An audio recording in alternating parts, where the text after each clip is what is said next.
All right, folks, this next story I have for you is about my experience with a fella named Brian Shull. Now, I don't profess to be a friend of Brian's. I don't know him very well, but I did have a couple of peripheral experiences with him, mainly through safety at Randolph.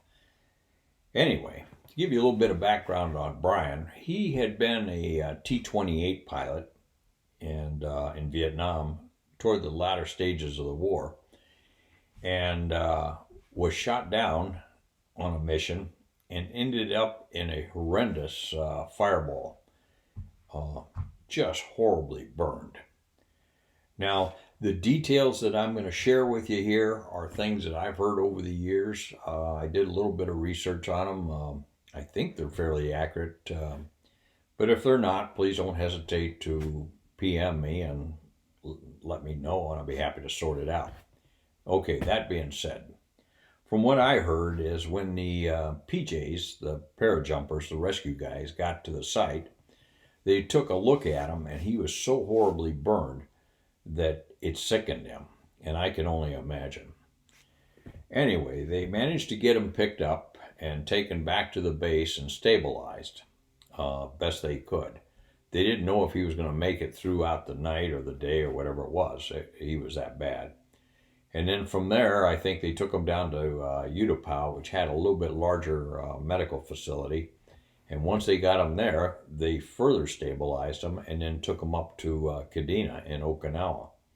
And it was just touch and go those first few days because of his burns. He had been flying with the helmet they wore in a T 28, just had a sun visor that came down, and they wore a boom mask.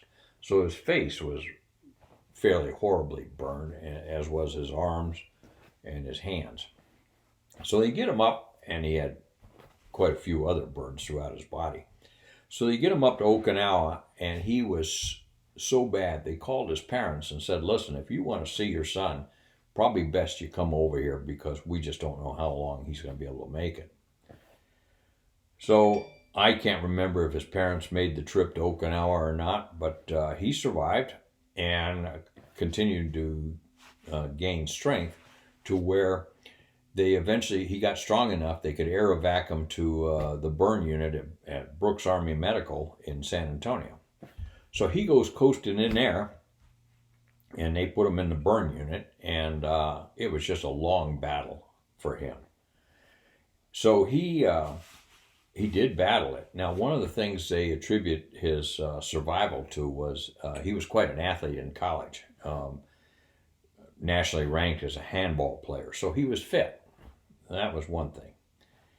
Then he had that fighter pilot attitude, the attitude that you can do. But apparently at some point these burns had gotten so bad in the healing process, the scarring, that had gotten so bad that it was becoming more and more difficult for Brian to endure. And then one morning, a nurse came in the room, and from the way I understand it, she was probably in her late 50s, early 60s or something like that. So she comes in, she grabs his chart off the end of the bed, and she looks at it. She says, okay, what do we have here? Let me have a look. She says, I see we got a fighter pilot. She says, okay. That being said, shit hot and fuck. Those are the only two phrases I'm going to need to communicate with you. Well, Brian was laying there, and he got to thinking about this nice little old lady, kind of a grandmother type, saying shit hot and fuck. He started laughing. And when he started laughing, that broke a lot of the scarring that he was struggling with. It broke that scarring and allowed the healing to continue. So that's kind of where he turned the corner, to my understanding, at that point of his life. So he went through therapy and so forth, and eventually was released from the hospital. At one point, he asked the doctors, the flight surgeons, when they thought he would be able to fly again. And they said, listen, we don't think you're going to walk again, much less fly. Well, Brian would have nothing of it. And eventually he worked himself back into condition to where he was able to return to flying status. He went to the A7 at first, and then to the A10, and then ended up flying the SR-71. Quite an accomplishment. Now, I ran into Brian. I'd read his story in Airman Magazine. I'd heard about it.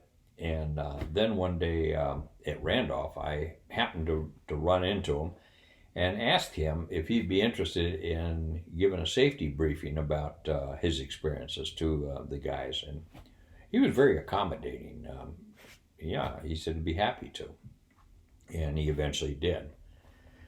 So from then on, every now and then, I'd see him come coasting through Randolph. Brian was single at the time. He'd come into Randolph and spend some time down in the Auger Inn and on Friday nights, and then we'd see him leaving on Sunday. Now, in those days, that'd be the mid-'80s, we could take just about anybody we wanted to out on the flight line. Well, as we got into about 87, 88, they started tightening the screws on that a little bit. They just didn't want so many people walking out to the jets. Well, okay, fine.